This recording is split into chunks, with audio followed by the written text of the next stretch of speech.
திமுகவும் அதிமுகவும் வரப்போற எலெக்ஷன்ல தோத்துட்டா, வெல்கம் டு தி ஷோ.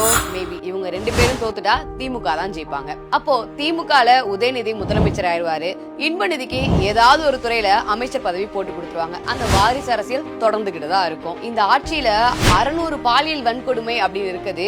தினம் தினம் தீபாவளி அப்படின்ற மாதிரி பிளாஷ் நியூஸாவே டெய்லியுமே பாலியல் வன்கொடுமை தான் வரும். பள்ளிக்கூடத்துக்கு போற பசங்க எல்லாம் புத்தகம் எடுத்து போறது பதிலா கஞ்சா அப்படின்னு தான் எடுத்துட்டு போவாங்க. காவல்துறை எல்லாம் கட்ட பஞ்சாயத்தா மாறிடும்.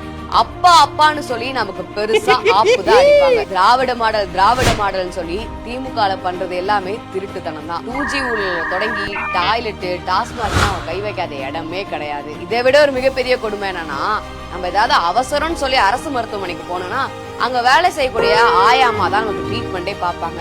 இதெல்லாம் எதிர்த்து நீங்க ஏதாவது கேள்வி கேட்டீங்கன்னா உங்களை சங்கின்னு சொல்லுவானுங்க.